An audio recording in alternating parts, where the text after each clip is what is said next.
Good morning विद्यार्थी मित्रों, केम छो? मजा में छो ने? आई होप के दरेक विद्यार्थी घरे व्यवस्थित अभ्यास करता हशो, घरे पोताना परिवार साथे सेफ हशो, सुरक्षित हशो, अभ्यास करता हशो। बरोबर। केमिकल काइनेटिक ना न्यू विडियो लेक्चर में हूँ निपुण मुछाड़ा तमारू हार्दिक स्वागत करूं। मित्रों, आपणे लास्ट विडियो लेक्चर में केमिकल काइनेटिक में शुं अभ्यास कर्यो हतो?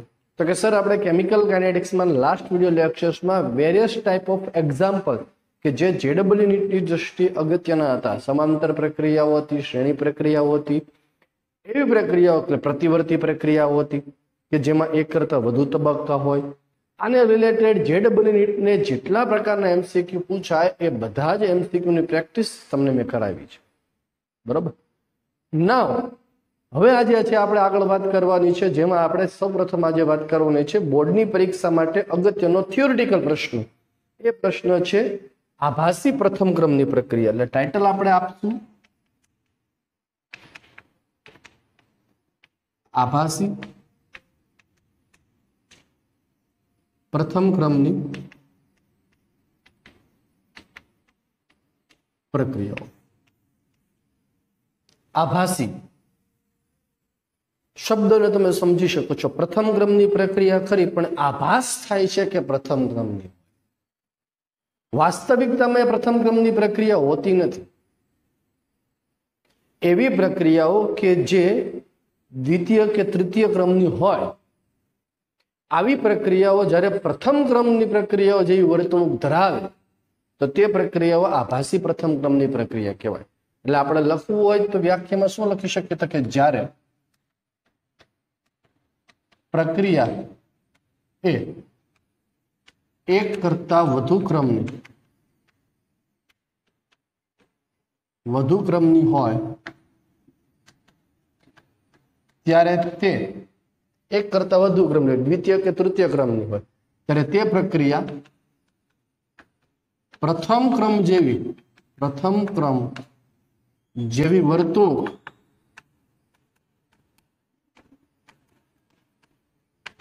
धरावे छे। प्रक्रिया में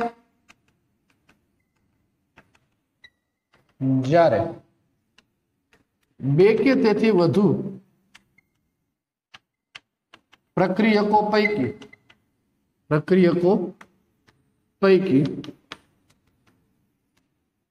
કોઈ એક પ્રક્રિયકની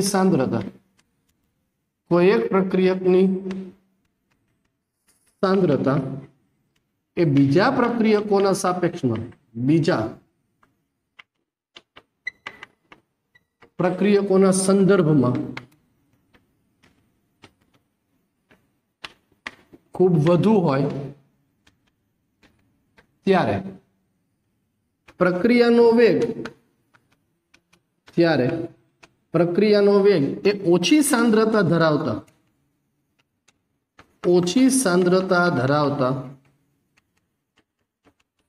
પ્રક્રિયકના સંદર્ભમાં દર્શાવાય છે। આ વાક્ય એ એમસીક્યુ માટે પણ તમારા માટે બહુ અગત્યનું છે બેટા। જ્યારે કોઈ રાસાયણિક પ્રક્રિયામાં એક કરતા વધુ બે કે તેથી વધુ પ્રક્રિયકો ભાગ લેતા હોય અને આવા સંદર્ભમાં કોઈ એક પ્રક્રિયકની સાંદ્રતા જે છે એ ખૂબ ઓછી હોય ને બીજાની ખૂબ વધારે હોય, કોઈ એકની ખૂબ ઓછી હોય ને બીજાની ખૂબ વધુ હોય, ત્યારે પ્રક્રિયા જે છે એ પ્રક્રિયાનો વેગ માત્ર ને માત્ર કોના સંદર્ભમાં દર્શાવવામાં આવે છે? તો કે ઓછી સાંદ્રતા ધરાવતા પ્રક્રિયકના સંદર્ભમાં દર્શાવવામાં આવે છે। કોની સાપેક્ષમાં દર્શાવવામાં છે દીકરા? તો કે ઓછી સાંદ્રતા ધરાવતા પ્રક્રિયકના સંદર્ભમાં પ્રક્રિયાના વેગને દર્શાવાય છે। એમસીક્યુ માટે છે, આ લીટી ચિપકાવી દેજો एमसीक्यू। दाखला तरीके एस्टरना जल विभाजननी प्रक्रिया में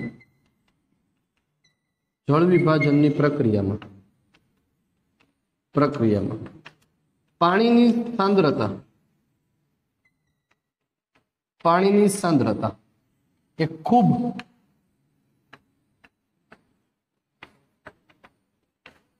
વધુ હોય છે।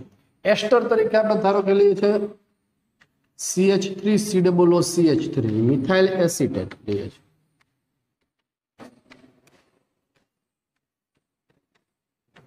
Methyl acetate.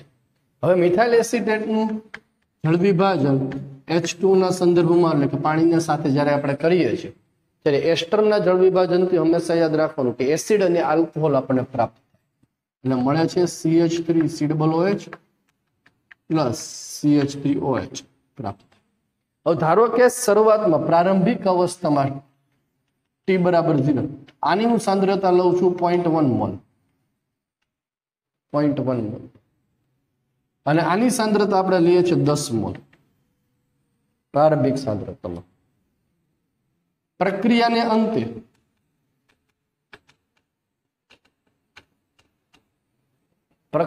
અંતે શું થાય છે જુઓ, આની સાંદ્રતા 0.01 મોલ, એકની ખૂબ વધુ છે બીજાની ખૂબ ઓછી છે.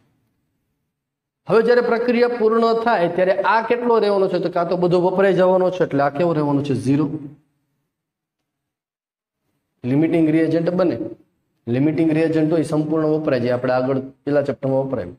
ત્યારે આની સાંદ્રતા કેટલી બાકી રહેશે તો કે હતી કેટલી 10, વપરાણી કેટલી 0.01, તો બાકી કેટલી રહેશે 9.99 મોલ બાકી રહેશે. એટલે 9.99 મોલ ઇટ મીન્સ કે ખરેખર 10 મોલ જ થઈ કહેવાય. એટલે આ તો કેવી વાત થઈ બેટા તો કે સાહેબ આપણે દરિયામાંથી એક લોટો પાણી કાઢી લ્યો એની જેવી વાત થઈ, તો દરિયામાં ફરક નથી પડતો કારણ કે 10 મોલ હતા એમાંથી 9.99 તો બાકી રહ્યા, 0.01 મોલ જ વપરાણા છે. એટલે આ પ્રક્રિયા માટે જો તમે પ્રક્રિયા વેગ લખો તો શું લખાય તો કે K એસ્ટર ઇન્ટુ H2O. આ વાસ્તવિક રીતે તમે લખો તો આ પ્રક્રિયા તમારી બને છે દ્વિતીય ક્રમની. કયા ક્રમની બની છે? દ્વિતીય ક્રમની. પણ પ્રક્રિયા દરમિયાન પાણીની સાંદ્રતા H2O ની સાંદ્રતા લગભગ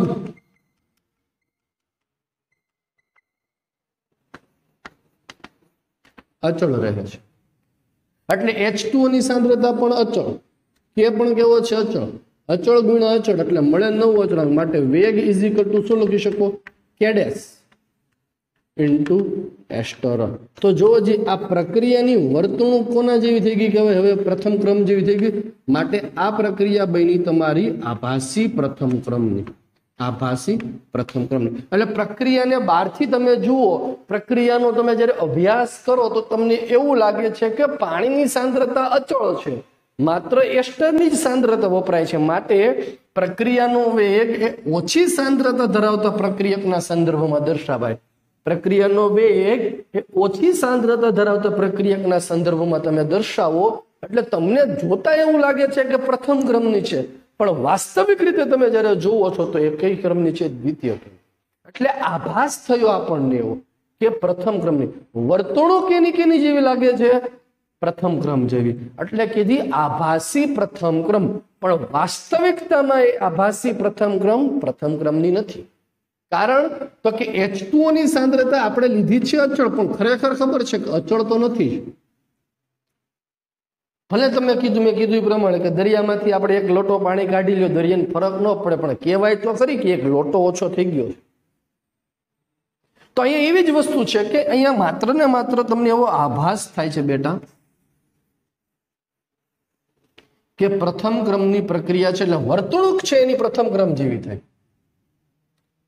પણ વાસ્તવિકતામાં જે છે એ દ્વિતીય ક્રમની છે. એટલે અહીંયા લખી શકાય K dash is equal two K into H2O. K dash is equal two K into H2O. બરોબર. આભાસી પ્રથમ ક્રમની પ્રક્રિયાને લઈને એક્ઝામ્પલ જે છે તમને ક્યારેક પરીક્ષામાં પૂછાય. બરોબર. આમ તો અત્યારે કોઈ તમારી પાસે સ્વાધ્યાયમાં કેમ કોઈ પ્રશ્ન આપેલા નથી આભાસી પ્રથમ ક્રમની પ્રક્રિયા માટે વેગ અચળાંક શોધો. બરોબર. જો તમને એવો પ્રશ્ન પૂછો કે આભાસી પ્રથમ ક્રમની પ્રક્રિયા માટે વેગ અચળાંક શોધો, એટલે તમારે ખરેખર વાસ્તવિક રીતે શોધવાનું શું છે? K ગોતવાનું છે. અને K ગોતવા માટે જરૂર કોની પડે બેટા? K ડેશની. કારણ કે પાણીની સાંદ્રતા તો ખબર છે 55. તો K ડેશ જે છે એ પ્રથમ ક્રમને ધ્યાનમાં લઈને આપણે શોધશું. હમણાં એક એક્ઝામ્પલ હું તમને ગણાવું એટલે ખ્યાલ આવશે. તો પરીક્ષામાં જ્યારે 2 માર્ક્સનો શોર્ટ ક્વેશ્ચન પૂછાય કે આભાસી પ્રથમ ક્રમની પ્રક્રિયા સમજાવો, ત્યારે આ બોર્ડ પર જેટલું લખ્યું એટલું 2 માર્ક્સમાં લખનાવું કે આભાસી પ્રથમ ક્રમની પ્રક્રિયા. મૂળ વસ્તુ ખબર પડવી જોઈએ દીકરા કે આભાસી પ્રથમ ક્રમની પ્રક્રિયા બનશે ક્યારે, તો કે જ્યારે એકની સાંદ્રતા વધુ હોય, 1 કે 2 જે કોઈ પણ પ્રશ્ન પ્રક્રિયકો ભાગ લેતા હોય. ધારો કે 3 પ્રક્રિયકો ભાગ લે છે, A + B + C, તો A ની સાંદ્રતા ખૂબ ઓછી છે અને B ની સાંદ્રતા ખૂબ વધુ છે, તો પ્રક્રિયાનો વેગ માત્ર કોના સંદર્ભમાં રહે? એના સંદર્ભમાં, એટલે પ્રથમ ક્રમની બે. પણ ખરેખર કોઈ હશે કેવા ક્રમની? દ્વિતીય ક્રમની, A, B અને C ત્રણેય માટે. બરોબર છે. ચાલો, તો આ વાત કરી આભાસી પ્રથમ ક્રમની આપણે વાત કરી.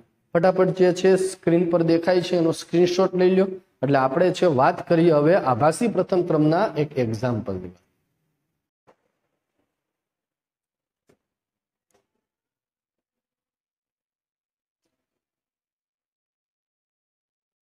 ચાલો, આભાસી પ્રથમ ક્રમની પ્રક્રિયાને લઈને એક્ઝામ્પલ જો કદાચ કોઈ જગ્યાએ હાર્ડલી આવી જાય તો કેવી રીતે કેલ્ક્યુલેટ કરવો એની આપણે વાત કરી.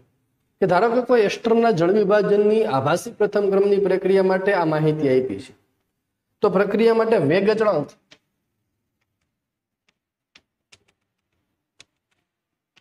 શોધો, આવું કીધું છે. તો આપણને ખબર છે કે એસ્ટરના જળ વિભાજનની પ્રક્રિયા હમણાં આપણે થોડી વાર પહેલા જોયું છે કે એસ્ટર ઇન્ટુ H2 એટલે બનાવશે શું? તો કે એસિડ પ્લસ આલ્કોહોલ બનશે. આ પ્રક્રિયા માટે વેગ બરાબર તમે શું લખી શકો દીકરા? તો કે વેગ is equal two K ester into H2 લખી શકો.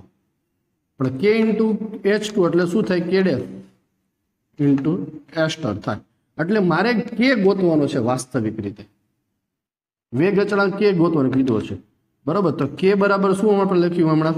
તો કે K dash is equal two K into H2.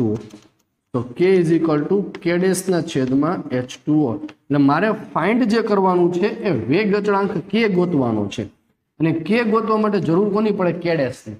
કારણ કે H2O ની સાંદ્રતા, પાણીની સાંદ્રતા 55.55 એ ફિક્સ છે.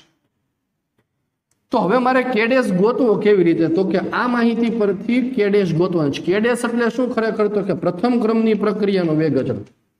પ્રથમ ક્રમની પ્રક્રિયાનો વેગ અચળાંક. અને આ K એટલે શું? તો કે આભાસી પ્રથમ ક્રમની પ્રક્રિયાનો, આભાસી પ્રથમ ક્રમની પ્રક્રિયાનો વેગ અચળાંક. બરોબર છે. આ બંને વચ્ચેનો ડિફરન્સ છે. એટલે મારે આભાસી પ્રથમ ક્રમની પ્રક્રિયા માટેનો K ગોતવો છે, એના માટે પ્રથમ ક્રમની પ્રક્રિયાનો K ડેશ ગોતવો પડે. તો અહીંયા માહિતી આપી છે આપણને. અહીંયા R0 થશે 0.850.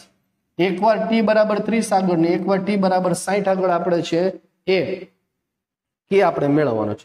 તો પ્રથમ ક્રમની પ્રક્રિયા માટેનું સમીકરણ આપણે મૂકીએ. શું લખી શકાય? તો કે K is equal two T બરાબર લખીએ પહેલા 30 આગળ, એટલે મળે K1 2.303 upon T log R0 ના છેદમાં RT. 2.303 by T એટલે આવશે 30 log R0 એટલે 0.850 RT એટલે 0.8004. તો K1 બરાબર શું લખશો? તો કે 2.303 by 30 કરો. કેલ્ક્યુલેટર લઈને આપણે દરેકે બેસવાનું. હું મારું કેલ્ક્યુલેટર લઈ લઉં. ચાલો, 2.303 by 30 એટલે મળે છે 0.076 લો 0.850 ડિવાઇડેડ બાય 0.8004 એટલે 1.6061 મળે છે. બરોબર છે. તો આનો તમે જો સાદુરૂપ આપો તો તમારો જવાબ છે સમથિંગ 2 × 10⁻³ મળશે. 2 × 10⁻³ મિનિટ ઇનવર્સ. હવે મેળવીએ T બરાબર 60 આગળ, આ T બરાબર 30 મિનિટ આગળ, T બરાબર 60 મિનિટ આગળ મળે એ મળે K2 2.303 by 60 log R0 0.850 upon RT 0.75 38 2.303 divided by 60 એટલે 0.038 log 0.850 divided by 75 38 એટલે મળે છે 1.1276 બરોબર. સાદું રૂપ આપો, log જો અને ગુણાકાર કરો એટલે K2 તમારો મળે છે 2.02 10⁻³ મિનિટ. K1 અને K2 મળી ગયા. તો K' બરાબર શું થાય? તો કે K' બરાબર સરેરાશ K1 + K2 ડિવાઇડેડ બાય 2. એટલે આનું મૂલ્ય પણ 2 જેટલું, આનું મૂલ્ય પણ 2 જેટલું, સરેરાશ તમારો 2 જ આવવાનો છે. એટલે નિયરલી અબાઉટ લખી નાખું છું 2 × -3 મિનિટ ઇનવર્સ. હવે તમને એવું પણ પૂછ્યું આમાં ઘણી વાર બેટા કે દર્શાવો કે આભાસી પ્રથમ ક્રમની છે, દર્શાવો કે આભાસી પ્રથમ ક્રમની છે. તો તમે એવું માની લ્યો કે પ્રથમ ક્રમની પ્રક્રિયા છે તો વેગ અચળાંક તમારો 2 નો સરખો જ આવ્યો. વેગ અચળાંક 2 માં સરખો આવ્યો, કોની મદદથી તમે ગોત્યું? પ્રથમ ક્રમની સૂત્રથી. તો તમે શું કહી શકો? તો કે પ્રથમ ક્રમની પ્રક્રિયાના સૂત્રોમાં કિંમતો મૂકતા વેગ અચળાંક દરેક કિસ્સામાં 30 પર જેટલો આવ્યો એટલો જ 60 પર આવ્યો. દરેક કિસ્સામાં સમાન જોવા મળે છે, જેવું દર્શાવે છે કે આ પ્રક્રિયા એ આભાસી પ્રથમ ક્રમની પ્રક્રિયા હોય, એટલે પ્રથમ ક્રમની પ્રક્રિયા હોવી જોઈએ. બરોબર છે. હવે મને K મળી ગયો, K' મળી ગયો. મારે મેળવવાનું છે K એટલે શું? તમારો પ્રથમ ક્રમની પ્રક્રિયાનો વેગ અચળાંક. મારે જોઈએ છે શું? તો કે આભાસી પ્રથમ ક્રમની પ્રક્રિયાનો વેગ અચળાંક. તો K બરાબર શું થાય? તો કે K બરાબર K' upon H2O. K' કેટલો થશે? તો કે 2 × 10⁻³ H2O પાણીની સાંદ્રતા 55.55 એ નિશ્ચિત જ છે. 2 × 55.55 એટલે 0.036 × 10⁻³. હવે જો બેટા એકમ શું આવશે? જો K' નું એકમ શું છે? Minute inverse. 55.55 સાંદ્રતાનો એકમ શું થવાનો છે? તો કે મોલારિટી. તો શું થયું? મોલારિટી ઇનવર્સ મિનિટ ઇનવર્સ બરાબર 3.6 × 10⁻5. મોલારિટી એટલે શું લખો છો તમે? Mall into litre. Mall litre inverse minus minute inverse બરાબર 3.6 × 10⁻5. શું થશે? Mall inverse into litre minute inverse. જો જે આ એકમ છે કોના જેટલો આવી ગયો? તો કે આ એકમ સર જે છે એ દ્વિતીય ક્રમની પ્રક્રિયાનો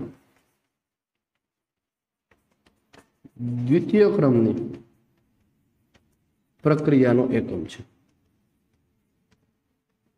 દ્વિતીય ક્રમની પ્રક્રિયાનો મોલ લીટર મિનિટ ઇનવર્સ. બરોબર. તો આ વાસ્તવિક રૂપે કયા ક્રમની પ્રક્રિયા હતી સર? તો કે દ્વિતીય ક્રમની. પણ એના લક્ષણો કોની જેવા જોવા મળ્યા? અહીંયા પ્રથમ ક્રમ જેવા. માટે આ પ્રક્રિયાને આપણે કીધી આભાસી પ્રથમ ક્રમની પ્રક્રિયા. કેવી? આભાસી પ્રથમ ક્રમની પ્રક્રિયા કીધી આપણે. ક્લિયર દરેક વિદ્યાર્થીને? ચાલો ફટાફટ સ્ક્રીન પર જે દેખાય છે એનો સ્ક્રીનશોટ લઈ લો. એટલે નેક્સ્ટ આપણે બહુ જ સરસ મજાના અગત્યના ટોપિકની વાત આપણે કરવાની છે. બરોબર. ચાલો હવે આપણે જે વાત કરવાની છે એ ચેપ્ટરના આપણે અંતિમ પડાવ ઉપર આપણે આવીએ છીએ. એટલે કે પ્રક્રિયાને વેગને અસર કરતા પરિબળોમાં તાપમાનની અસર વિશે આપણે વાત કરવાની છે. પ્રક્રિયાના વેગ પર તાપમાનની અસર. ટાઇટલ આપણે શું આપશું? પ્રક્રિયાના વેગ પર તાપમાનની અસર. સરસ મજાનો અગત્યનો મુદ્દો છે. બરોબર. થિયોરિટિકલ પ્રશ્ન પણ આવે છે અને ન્યુમેરિકલ્સ ક્વેશ્ચન્સ પણ આમાં તમારી જેડબલઈ મેઇન એડવાન્સ નીટ માટે આવી શકે છે. ન્યુમેરિકલ ક્વેશ્ચન કેવી રીતે આવે છે, થિયોરિટિકલ ક્વેશ્ચન કેવી રીતે આવે છે, એની બધી હું ચર્ચા કરીશ તમારી સાથે. બરોબર. ચાલો તો પ્રક્રિયાના વેગ ઉપર તાપમાનની અસર. કોઈ પણ રાસાયણિક પ્રક્રિયા જે છે એ રાસાયણિક પ્રક્રિયા પર તાપમાન કેવી રીતે અસર કરે છે? તો મોટાભાગની પ્રક્રિયાઓ જે કંઈ પણ હોય એમાં તમે તાપમાન વધારો એટલે પ્રક્રિયાનો વેગ વધે. કારણ તો કે સીધી વસ્તુ છે, તાપમાન વધારો એટલે અણુઓની ગતિ ઉર્જા વધવાની છે, ને ગતિ ઉર્જા જેમ વધે એમ અથડામણ વધશે. અથડામણ જેમ વધી એમ તમારો વેગ વધવાનો છે. સીધી વસ્તુ છે. बरोबर। એટલે મોટાભાગની રાસાયણિક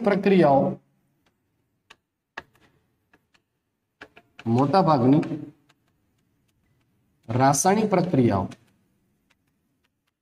એ તાપમાનના વધારા સાથે પ્રવેગિત થાય છે।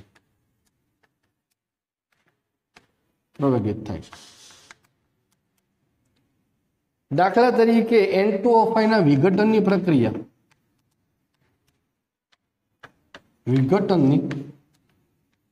પ્રક્રિયામાં સાંદ્રતાને અડધી થવા માટે આ પ્રાયોગિક રીતે મેળવેલા પુરાવો છે કે N2O5 જે છે એ N2O5 ની સાંદ્રતાને અડધી જેટલીની સાંદ્રતા થવા માટે 50 ડિગ્રી સેલ્સિયસ જો તાપમાન હોય તો 50 ડિગ્રી સેલ્સિયસ તાપમાને એને સમય 12 મિનિટ જેટલો લાગે છે। હવે જો તાપમાન તમે ઘટાડીને 25 ડિગ્રી સેલ્સિયસ કરી દો છો, તાપમાન ઘટાડીને 25 ડિગ્રી સેલ્સિયસ તમે કરી દો છો તો સમય છે એ 5 કલાક થાય છે। હજી ઘટાડીને ધારો કે 0 ડિગ્રી સેલ્સિયસ થઈ જાવ તો 10 દિવસ થાય છે। પ્રક્રિયા જે છે તમે જોઈ શકો છો કે અહીંયા તાપમાન 0 ડિગ્રી સેલ્સિયસ હતું ત્યારે 10 દિવસ હતું, હવે તાપમાન તમે ઇન્ક્રીઝ કરો છો તો સમય જે છે એ ઘટી ગયો 10 દિવસમાંથી 5 કલાક। હજી ટેમ્પરેચર તમે વધારો છો 50 ડિગ્રી સેલ્સિયસ કરો છો, સમય છે તમારો ઘટી ગયો 12 મિનિટ થાય છે। એટલે એનો અર્થ શું થયો તો કે તાપમાન વધારતા પ્રક્રિયા ઝડપથી થવા માંડે છે। આવી જ રીતે છે એ પ્રયોગશાળામાં KMnO4 ની પ્રક્રિયા ઓક્ઝેલિક એસિડ H2C2O4 સાથે કરવાથી KMnO4 નો આછો ગુલાબી રંગ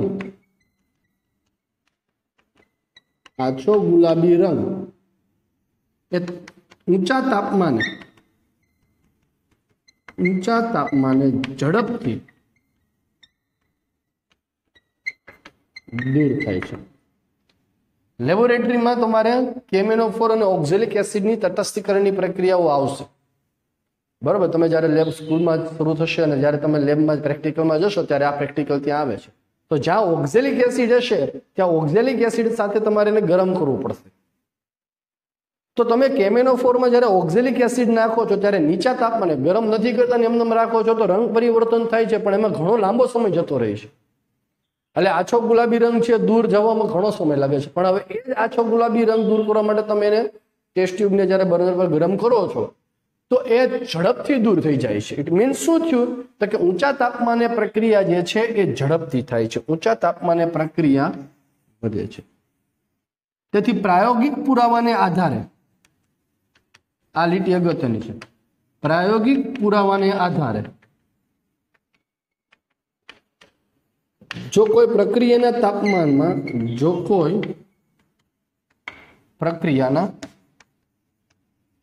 તાપમાનમાં 10 ડિગ્રી સેલ્સિયસનો વધારો કરવામાં આવે અથવા 10 ડિગ્રીનો વધારો કરવામાં આવે તો પ્રક્રિયાનો વેગ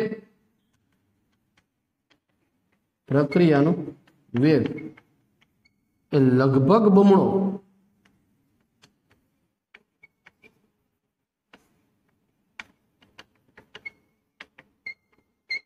પ્રક્રિયાનો વેગ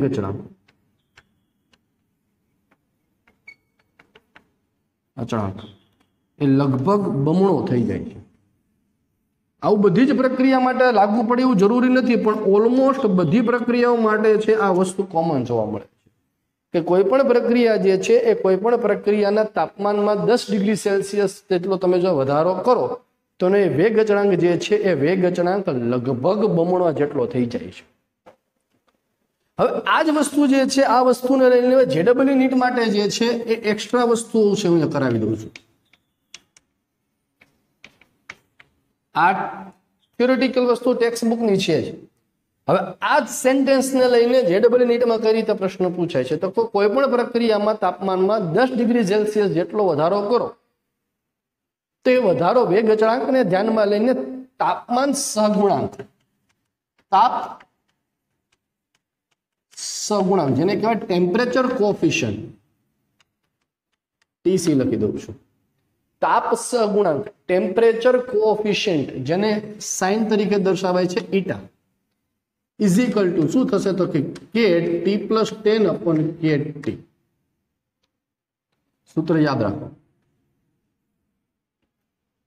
કોઈ પણ રાસાયણિક પ્રક્રિયાનું ટેમ્પરેચર કોએફિશિયન્ટ કેટલો હશે, ઈટા કેટલો હશે, તો કેવી રીતે ખબર પડે? તો કે ભાઈ આપેલા તાપમાન એનો વેગ અચળાંક એટલે ટી અને તાપમાનમાં 10 ડિગ્રી સેલ્સિયસનો વધારો કરતા મળતો નવો વેગ અચળાંક કે ટી પ્લસ 10, આ બંનેનો ગુણોત્તર તમે જો કરો તો તમને એ ટેમ્પરેચર કોએફિશિયન્ટ મળે. ને ઓલમોસ્ટ અહીંયા કીધું એ પ્રમાણે કે 10 ડિગ્રી સેલ્સિયસનો વધારો કરતા વેગ અચળાંક લગભગ બમણો થાય છે. તો તમારી મોટા ભાગની પ્રક્રિયાઓ માટે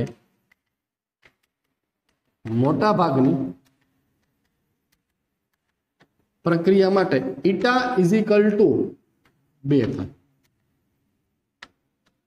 તાપ સહગુણાંક મોટા ભાગની, બધા કેસમાં થશે એવું જરૂરી નથી, એ તમને આપેલી માહિતીઓ જે હોય એના પરથી તમારે ઈટા ગોતવો પડે. તો મોટા ભાગની પ્રક્રિયા માટે જે છે એ મોટા ભાગની પ્રક્રિયા માટે તાપ સહગુણાંક એનો 2 થશે.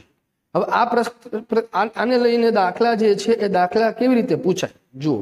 તો કે ભાઈ દાખલામાં તમને એવું પૂછે કે ધારો કે કોઈ પ્રક્રિયા માટે જો કોઈ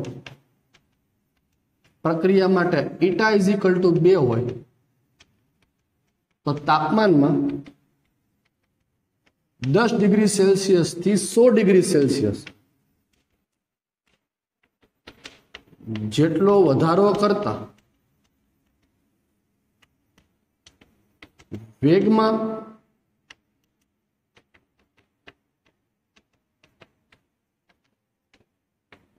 કેટલો વધારો થાય છે, બરોબર? તો વેગમાં જે છે એ કેટલો વધારો થાય છે. વેગ કયો અથવા તો વેગ અચળાંક પણ શબ્દો વાપરેલો હોય. વેગ અથવા તો વેગ અચળાંક શબ્દ, વેગમાં અથવા વેગ અચળાંકમાં કેટલો વધારો થાય. જો બેટા તમે 10 ડિગ્રી સેલ્સિયસ થી 10 વધારો કરો એટલે 20 ડિગ્રી સેલ્સિયસ થયું કહેવાય. તાપ સહગુણાંક એનો કેટલો આવે છે 2. એટલે 10 ડિગ્રી સેલ્સિયસમાં તમે જ્યારે વધારો કરો, ઈટા ઇઝ ઇક્વલ ટુ તમારો અહીંયા કીધો છે 2, એટલે એના તાપમાનમાં 10 ડિગ્રી સેલ્સિયસનો વધારો કરો છો ત્યારે એમાં વેગ કેટલા ગણો થઈ જાય છે? 2 ગણો થઈ જાય છે. ખ્યાલ આવે છે દરેકની વસ્તુ? એટલે તમે જ્યારે 10 ડિગ્રી સુધી 10 ડિગ્રી સેલ્સિયસ થી 20 ડિગ્રી સેલ્સિયસ જ્યારે પહોંચો ત્યારે વેગ છે એનો બમણો થઈ જાય છે. કહેવાય ન કહેવાય? હજી પાછો 20 ડિગ્રી સેલ્સિયસ થી 30 ડિગ્રી સેલ્સિયસ, 10 ડિગ્રી સેલ્સિયસનું શું કરો છો તમે? વધારો. તો હવે કેટલા ગણો થવાનો છે? 4 ગણો. 30 ડિગ્રી સેલ્સિયસ થી 4 ડિગ્રી સેલ્સિયસ આવો તો કેટલા ગણો થવાનો છે? હવે 8. અહીંયા 50 ડિગ્રી સેલ્સિયસનો કરો છો, કેટલા ગણો થવાનો છે? 16 ગણો વધારો. 60 ડિગ્રી સેલ્સિયસનો કરો છો તો કેટલા ગણો વધારો થવાનો છે? 32 ગણો.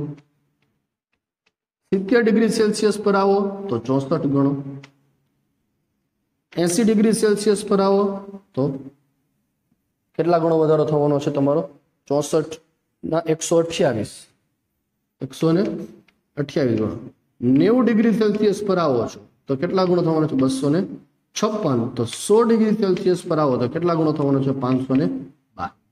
ટેમ્પરેચર કોએફિશિયન્ટ અહીંયા 2 કીધો છે એટલા માટે આપણે બમણું કરતા જાય. ધારો કે કોઈક જગ્યાએ 3 કીધું તો 3 ગણું કરે temperature coefficient.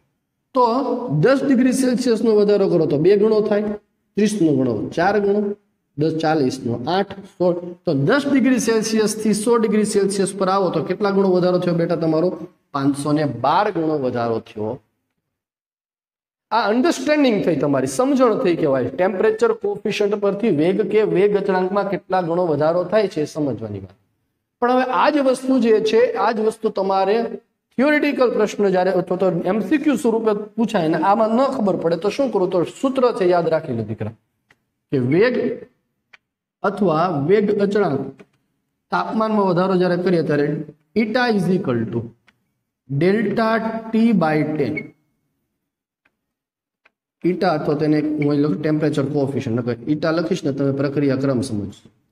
Temperature coefficient is equal to delta T by 10 બરોબર. ટેમ્પરેચર કોએફિશિયન્ટ આપ્યો છે કેટલો છે અહીંયા 2. હવે ધારો કે તમને ટેમ્પરેચર કોએફિશિયન્ટ નથી આપ્યો તો ક્યાંથી શોધવો પડે આ સૂત્ર પર? એવું કીધું કે ધારો કે કોઈ રાસાયણિક પ્રક્રિયામાં ટી ટેમ્પરેચરે વેગ અચળાંક ફલાણો ઢીકણો હતો, 10 ડિગ્રી સેલ્સિયસનો વધારો કરતા એના વેગ અચળાંકમાં ફલાણો જેટલો વધારો થયો, તો 10 ડિગ્રી સેલ્સિયસ થી 100 ડિગ્રી સેલ્સિયસમાં વધારો કરતા વેગ અચળાંકમાં કેટલો વધારો થાય? તો શું કરવાનું? ઈટા ગોતો, એટલે કે ટેમ્પરેચર કોએફિશિયન્ટ ગોતો અને આ સૂત્ર મૂકો ડેલ્ટા ટી બાય 10.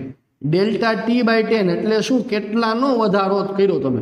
હતા કેટલા? 100. વધારો કેટલાનો છે? 100. 100 માંથી શું થશે?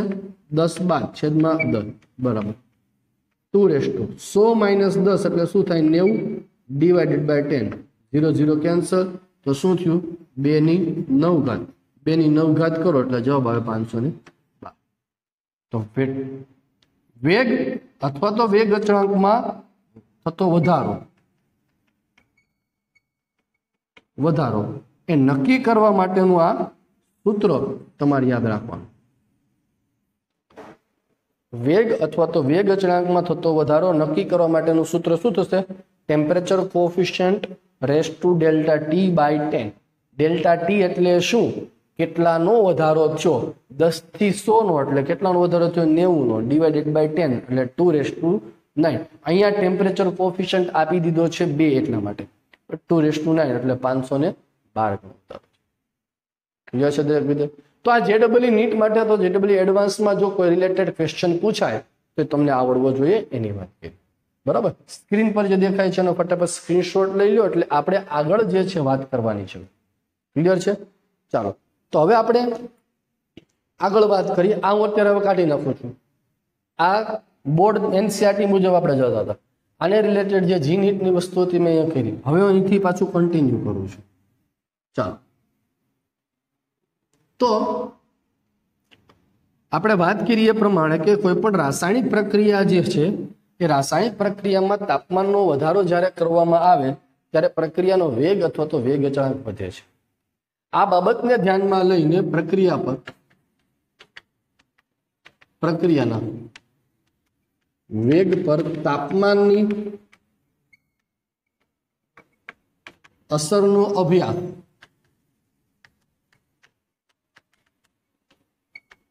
એ સૌપ્રથમ આર્હેનિયસ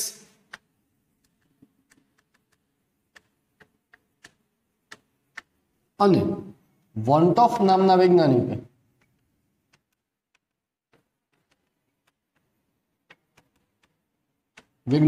અભ્યાસ કર્યો અને નીચે દર્શાવેલું સમીકરણ રજૂ કર્યું જેને આર્હેનિયસ સમીકરણ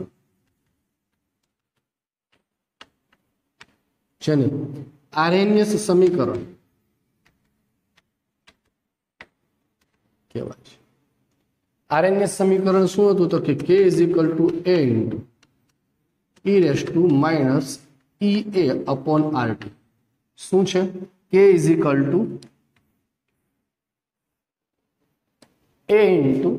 e⁻ EA/RT. ધ્યાન આપજો. જ્યાં K બરાબર વેગ અચળાંક,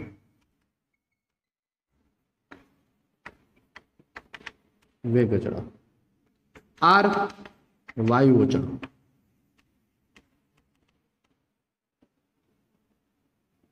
T તાપમાન છે, A એટલે એને કહેવાય આર્હેનિયસ અચળાંક. આ આરએનએસ અચળાંક બીજા નામ તરીકે પણ ઓળખાય જેને આવૃત્તિ અવયવ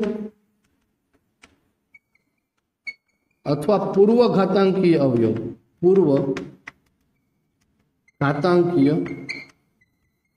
અવયવ તરીકે ઓળખવામાં આવે. એટલે એ જે છે એના 3 નામ થાય. એક આરએનએસ અચળાંક તરીકે ઓળખાય, આવૃત્તિ અવયવ તરીકે ઓળખાય અને પૂર્વ ઘાતાંકીય અવયવ 3 તરીકે ઓળખવામાં આવે. અને EA એટલે એને કહેવાય છે સક્રિયકરણ ઉર્જા. EA એટલે એને કહેવાય છે સક્રિયકરણ ઉર્જા। અને આ બંને જે વસ્તુ છે બેટા, RNS અચળાંક અને સક્રિયકરણ ઉર્જા, એ બંનેને સંયુક્ત રીતે RNS પરિબળો, એ બંનેને સંયુક્ત રીતે RNS પરિબળ તરીકે ઓળખાય છે। RNS પરિબળ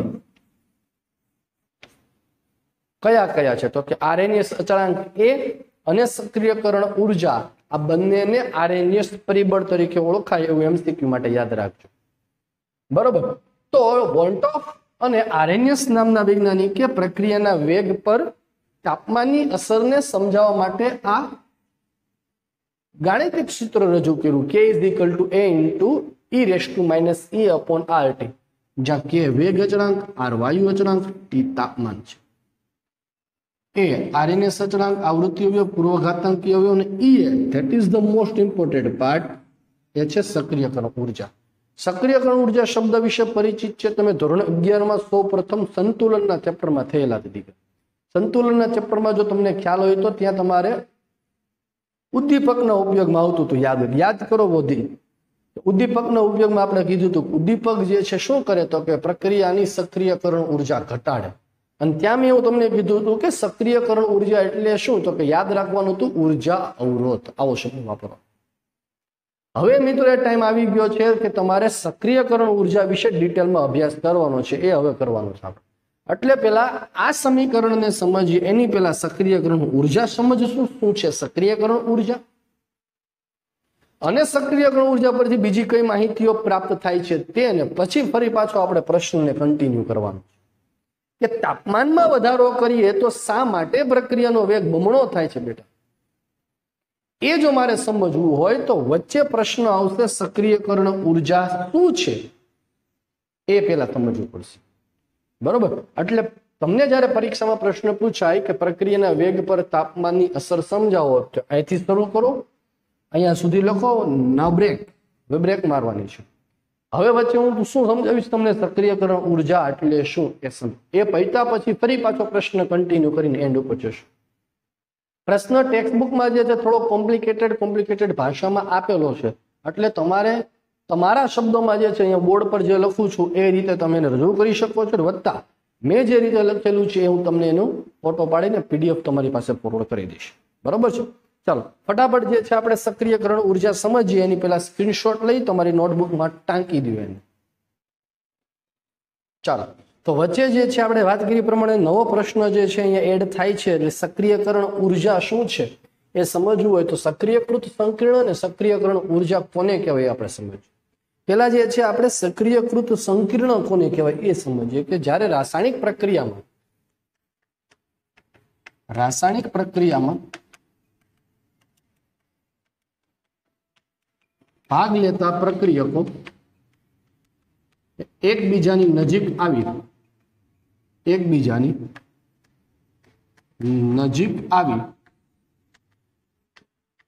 મહત્તમ સ્થિતિ ઉર્જા ધરાવતું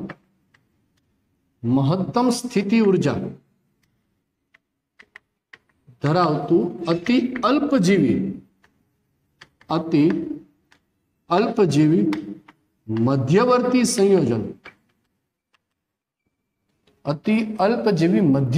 સંયોજન બનાવે છે તેને સક્રિયકૃત સંકીર્ણ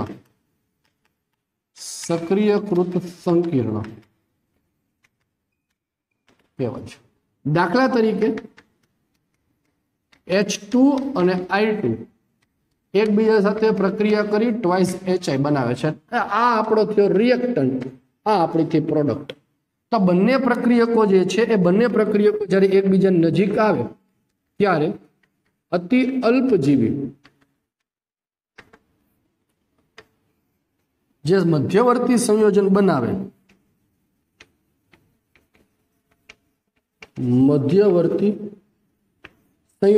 એને કહેવાય સક્રિયકૃત સંકીર્ણ।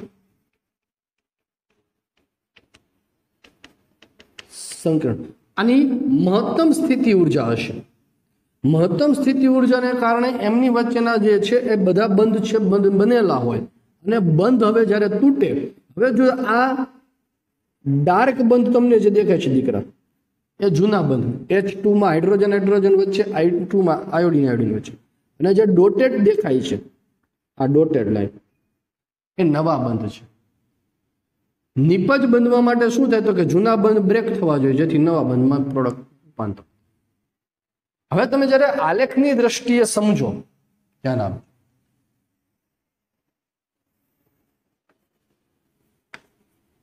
આલેખની દ્રષ્ટિએ તમે જ્યારે સમજો, સ્થિતિ ઉર્જા વિરુદ્ધ પોટેન્શિયલ એનર્જી વિરુદ્ધ પ્રક્રિયા અક્ષ,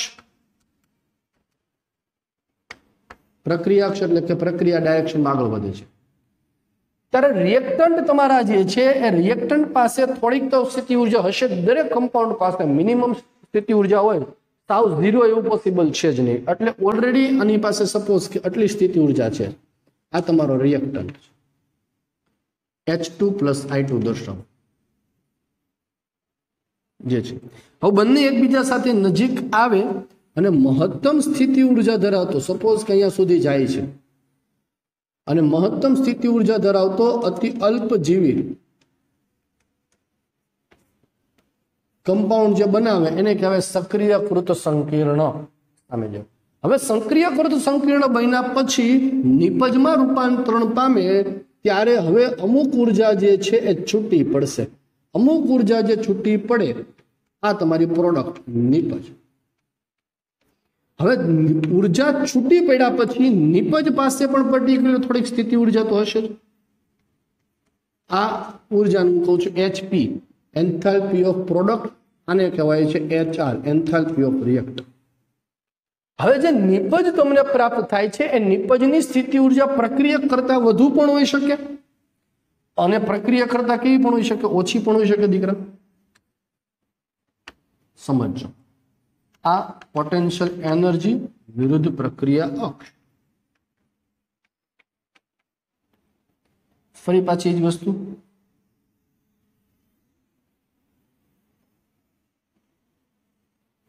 અહીંયા તમે જોઈ શકો છો આ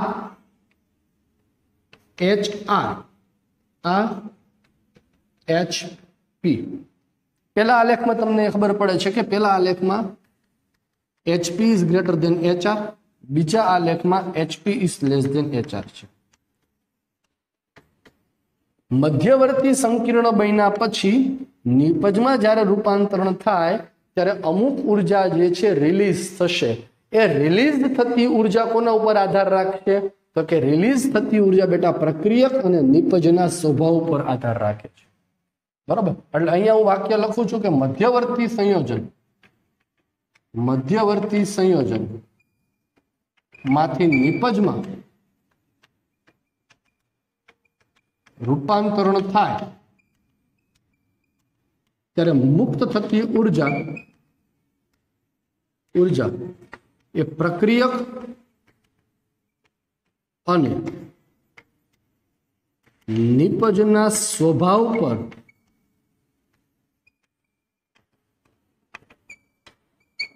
આધાર રાખે છે. મુક્ત થતી ઉર્જા એ પ્રક્રિયક અને નિપજના સ્વભાવ પર આધાર રાખે છે. એટલે આ જે ઉર્જા તમારી છે, આ ઉર્જા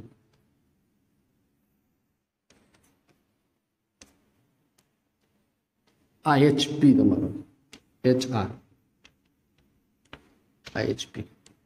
જુઓ, આ પ્રક્રિયકની સ્થિતિ ઉર્જા, આ નિપજની સ્થિતિ ઉર્જા અને આ સક્રિયકૃત સંકીર્ણની સ્થિતિ ઉર્જા. મારે તમને સમજાવવું છે હવે સક્રિયકરણ ઉર્જા કોને કહેવાય તો કે સક્રિયકરણ ઉર્જા એટલે શું તો કે ભાઈ પ્રક્રિયકની સ્થિતિ ઉર્જા અને સક્રિયકૃત સંકીર્ણની સ્થિતિ ઉર્જાનો તફાવત. શબ્દ સમજજો, સક્રિયકરણ ઉર્જા એને બહુ સાદી ભાષામાં હું તમને સમજાવું છું. કોને કહેવાય બેટા તો કે પ્રક્રિયકની સ્થિતિ ઉર્જા અને સક્રિયકૃત સંકીર્ણની સ્થિતિ ઉર્જાનો તફાવત. એટલે આ થયો,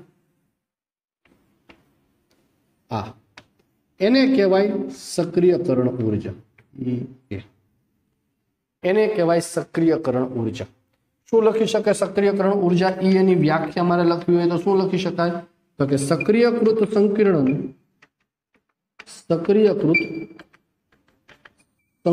स्थिति ऊर्जा अने प्रक्रियकनी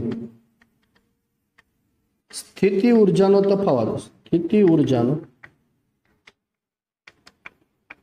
तफावत ने सक्रियकरण ऊर्जा EA कहेवाय छे। सक्रियकरण ऊर्जा एटले शुं? तो कि प्रक्रियकनी स्थिति ऊर्जा अने सक्रियकृत संकीर्णनी स्थिति ऊर्जानो तफावत एटले एने कहेवाय सक्रियकरण ऊर्जा। जो ध्यान आपो, सक्रियकरण ऊर्जा आ आखी लाइन नथी, आमांथी आ बाद थाय। प्रक्रियकनी स्थिति ऊर्जा में बाद करी। आ केस में तमे जुओ जरा अहींया, तो अहींया सक्रियकरण ऊर्जा केटली थशे? तो केटली थशे दीकरा? आने कहेवाय सक्रियकरण ऊर्जा। क्लियर छे दरेक? तो प्रश्न ए थाय के साहेब तो आने शुं कहेशुं? आ सक्रियकृत संकीर्णनी जे ऊर्जा छे आ भाग, एने शुं कहेवाय? तो एने कहेवाय छे थ्रेशोल्ड ऊर्जा। थ्रेशोल्ड ऊर्जा बराबर सक्रियकृत संकीर्णनी स्थिति ऊर्जा बराबर EA प्लस HR लखी शकाय कि नहीं? थ्रेशोल्ड ऊर्जा ने व्याख्यायित करी होय तो शुं करी પછી વાત કરીએ, પણ ગ્રાફિકલ રીતે તમે શું કરી શકો? તો કે સક્રિયકરણ ઊર્જા EA વત્તા HR એટલે સંપૂર્ણ ઊર્જા મળી ગઈ મને થ્રેશોલ્ડ ઊર્જા।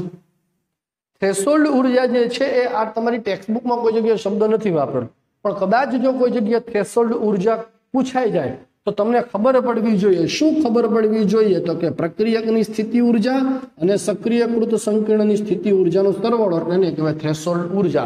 એટલે જો વ્યાખ્યાયિત કરવી હોય તો શું કરી શકાય? તો કે બેટા પ્રક્રિયકને સક્રિયકૃત સંકીર્ણ બનવા માટે જરૂરી ઊર્જાનો સરવાળો। પ્રક્રિયકને સક્રિયકૃત સંકીર્ણ બનવા માટે ટોટલ ઊર્જા એટલે થ્રેશોલ્ડ ऊर्जा। थ्रेशोल्ड ऊर्जा न खबर पड़े तो घबरावानी कोई जरूरियात नहीं, मगज में राखो नहीं, चलो भूली जाओ थ्रेशोल्ड ऊर्जा नहीं काम आपणे। खाली जे छे आटली वस्तु याद राखजो कि threshold energy is equal to शुं? तो कि सक्रियकृत संकीर्णनी स्थिति ऊर्जा वत्ता सक्रियकरण ऊर्जा એટલે એને કહેવાય ની થ્રેશોલ્ડ। ક્લિયર છે?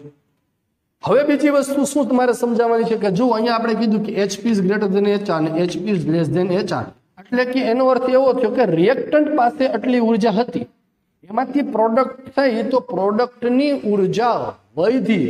ઇટ મીન્સ કે તમે એને ઊર્જા શું કરી? આપી હશે। વધ્યો ક્યારે? મારી પાસે 5 રૂપિયા હતા, હું પ્રોડક્ટ છું, મારી પાસે 5 રૂપિયા હતા, નીપજ બની 10 રૂપિયા થઈ ગયા, તો 10 રૂપિયા થઈ। ઇટ મીન્સ શું? તમે 5 રૂપિયાને આપ્યા છે। तो જ્યારે HP is greater than HR होय तो तेने थर्मोडायनेमिकली ए प्रक्रिया बने छे उष्मा शोषक प्रक्रिया। उष्मा शोषक प्रक्रिया याद रखो। थर्मोडायनेमिकली જ્યારે कोई प्रक्रिया HP is greater than HR थाय तो ते प्रक्रिया बने छे उष्मा शोषक प्रक्रिया। અને HP is less than HR એટલે મારી પાસે પ્રોડક્ટ તરીકે 5 રૂપિયા હતા અને જ્યારે નિપજ બની સોરી રિએક્ટન્ટ જે છે રિએક્ટન્ટ તરીકે મારી પાસે 5 રૂપિયા હતા, હું જ્યારે પ્રોડક્ટ બન્યો ત્યારે 2.5 રૂપિયા થયા, તો ઇટ મીન્સ કે મેં પૈસા ખર્ચ્યા હશે। એટલે કે અહીંયા રિએક્ટન્ટની સ્થિતિ ઊર્જા પ્રોડક્ટમાં આવ્યા ત્યારે ઘટી, એટલે એણે વાપરી હશે, ઊર્જા મુક્ત કરી હશે, તો આ પ્રક્રિયા કેવી બને છે? તમારી ઉષ્મા શોષક્ષેપક પ્રક્રિયા। उष्मा क्षेपक प्रक्रिया। तो बहु अगत्यनी वस्तु अहींया जे समजवानी छे एमसीक्यू ની દ્રષ્ટિએ, અંડરસ્ટેન્ડિંગ ની દ્રષ્ટિએ શું ક્યારે પ્રક્રિયા ઉષ્મા શોષક ઉષ્મા ક્ષેપક બને? કે જ્યારે HP is greater than HR, HP is less than HR। सक्रियकरण ऊर्जा कोने कहेवाय? सक्रियकरण ऊर्जानी व्याख्या शुं थाय? तो के भाई सक्रियकृत એટલે કે થ્રેશોલ્ડ એનર્જી માંથી પ્રક્રિયકની સ્થિતિ ઊર્જાને બાદ કરો, सक्रियकृत સંકીર્ણની ઊર્જા એટલે એને કહેવાય થ્રેશોલ્ડ ઊર્જા। એ થ્રેશોલ્ડ ઉર્જામાંથી સક્રિયકૃત સંકીર્ણની એનર્જીને બાદ કરો એટલે મળે તમને સક્રિયકરણ ઉર્જા. આ વસ્તુ તમારે સમજવાની છે, સક્રિયકરણ ઉર્જા. બરોબર? તો સ્ક્રીન પર જે દેખાય છે ફટાફટ સ્ક્રીનશોટ લઈને તમારી નોટબુકમાં એને નોંધી દો, એટલે જે આગળનો પ્રશ્ન હતો એને હું ફરી પાછો અહીંયા કન્ટિન્યુ કરું છું. ચાલો, સક્રિયકૃત સંકીર્ણ, સક્રિયકરણ ઉર્જા પછી પ્રશ્નની આપણે આગળ વાત કરીએ કે આગળ વાત કરીએ પ્રમાણે કે તાપમાનનો વધારો કરતા પ્રક્રિયાના વેગમાં વધારો થાય છે.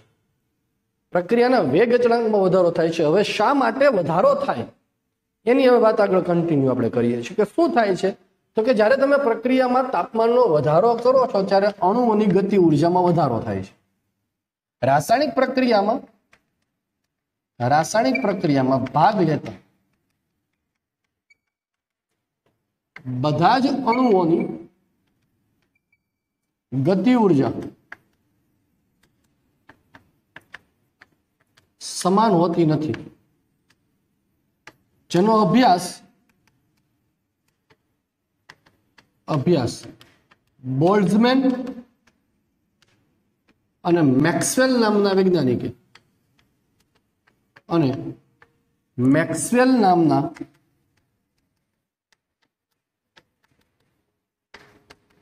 વૈજ્ઞાનિકે અણુઓની ગતિ ઉર્જા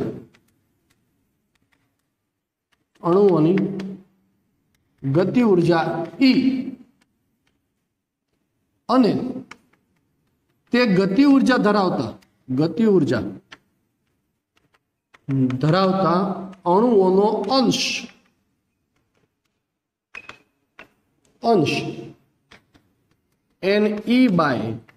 Ne/NT નો આલેખ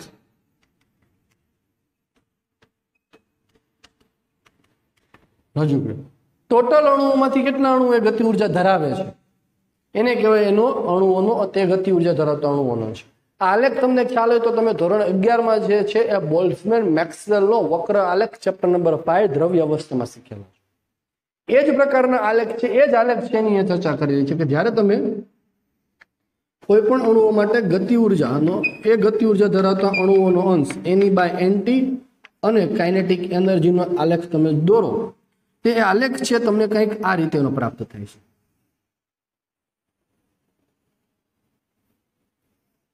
આ રીતે તો આલેખ પરથી તમને એટલું ખબર પડે છે કે આલેખમાં મહત્તમ ગતિ ઉર્જા અને ન્યૂનતમ ગતિ ઉર્જા ધરાવતા અણુઓનો અંશ ઓછો છે. આલેખ પરથી કહી શકાય કે મહત્તમ અને ન્યૂનતમ ગતિ ઉર્જા ધરાવતા અણુનો અંશ ઓછો છે. મહત્તમ ગતિ ઉર્જા ધરાવતા અણુઓનો અંશ એ આ જે ગતિ ઉર્જા મળે એને કહેવાય મહત્તમ સંભાવ્ય ઝડપ અથવા ગતિ ઉર્જા. મહત્તમ ગતિ ઉર્જા ધરાવતા અણુઓ છે. મહત્તમ ગતિ ઉર્જા ધરાવતા અણુઓનો અંશ વધુ છે. જો મહત્તમ ગતિ ઉર્જા ધરાવતા અણુઓનો અંશ એટલે એનો અર્થ એવો નથી કે વધુ ગતિ ઉર્જા ધરાવતા, પણ સપોઝ કે ક્લાસરૂમ, ધારો કે તમારી પાસે 50 વિદ્યાર્થી છે અને આપણે 100 માર્ક્સનું પેપર લીધેલું છે, તો તમે જ્યારે એનું એનાલિસિસ કરો તેના પરથી તમને ખબર પડે કે 10 વિદ્યાર્થી એવા છે કે જેને 50માંથી 50 મેળવ્યા છે, એટલે મહત્તમ માર્ક્સ ધરાવતા વિદ્યાર્થી. 10 વિદ્યાર્થી એવા છે કે જે ફેલ થયા છે, ન્યૂનતમ. પણ તમે જુઓ કે વચ્ચેના વિદ્યાર્થીઓ એટલે કે 15 વિદ્યાર્થીઓનો અંશ એવો છે કે જેને માર્ક્સ 40 છે. એટલે અહીંયા મહત્તમ સંભાવ્ય ઝડપ એટલે એનો અર્થ શું થયો? મહત્તમ ઉર્જા નહીં, પણ એવા અણુઓ કે જેમની ગતિ ઉર્જા સમાન હોય એનો જથ્થો વધુ છે. એટલે અહીંયા 40 માર્ક્સ ધરાવતા વિદ્યાર્થીનો જથ્થો 15 છે. એટલે આ મહત્તમ સંભાવ્ય ગતિ ઉર્જા ઇટ મીન્સ કે મહત્તમ ગતિ ઉર્જાની દીકરા, પણ એક સમાન ગતિ ઉર્જા ધરાવતા અણુનો જથ્થો વધુ હોય એ મહત્તમ ગતિ ઉર્જા. બરોબર છે. હવે તમે જ્યારે તાપમાનમાં વધારો કરો છો ત્યારે શું થાય છે વાસ્તવિકતામાં? જો કે જ્યારે તાપમાનમાં વધારો કરતા તાપમાનમાં વધારો કરવાથી આલેખ એ જમણી બાજુ ખસે છે. આ ધારો કે તમારી પેલા ટી ટેમ્પરેચર પર ટી તાપમાને કાઇનેટિક મહત્તમ ગતિ ઉર્જા ધરાવતા અણુઓનો જથ્થો એ આ છે. હવે ટેમ્પરેચર જે છે તમે રાઇઝ કરો છો, ટેમ્પરેચર ઇન્ક્રીઝ તમે જ્યારે કરો છો ત્યારે એ આલેખ જે છે આ રીતે તેજ પહોળો થાય છે અને જાય છે. આ તમારી કાઇનેટિક એનર્જી 2, આ 1.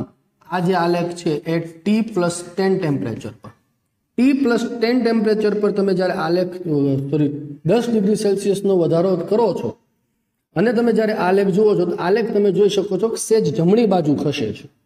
જમણી બાજુ ખસે છે એટલે એનો અર્થ શું થયો તો કે મહત્તમ સંભાવ્ય ઝડપ ધરાવતા અણુઓની ગતિ ઉર્જા વધી ગઈ. પહેલા મહત્તમ સંભાવ્ય ઝડપની ગતિ ઉર્જા અહીંયા હતી, ધારો કે આ 50 હોય, હવે વધીને કેટલી થઈ ગઈ છે 80. એટલે 50 જેટલા અણુઓની 50 કાઇનેટિક ઉર્જા ધરાવતા અણુઓની જે જથ્થો હતો એની કરતા હવે એ જથ્થો વધીને 80 થઈ જાય છે. તેથી આલેખમાં T+10 નો વધારો કરતા આલેખ પરથી જોઈ શકાય કે તાપમાનમાં 10 ડિગ્રી સેલ્સિયસનો વધારો કરવાથી સક્રિયકરણ ઉર્જા કરતા વધુ ગતિ ઉર્જા ધરાવતા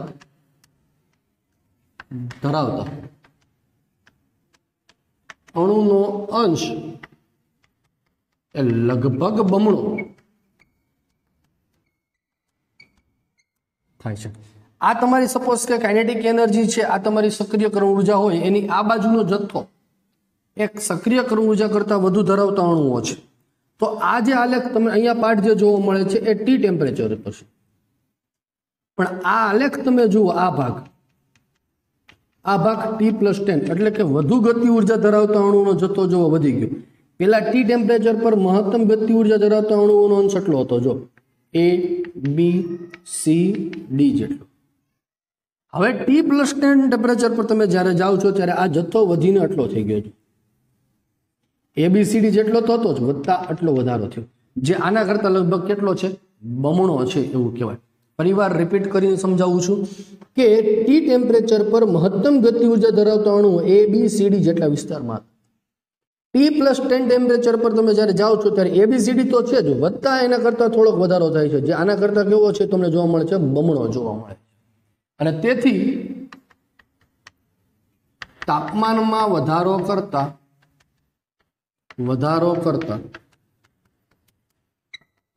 પ્રક્રિયાના વેગમાં વધારો થાય છે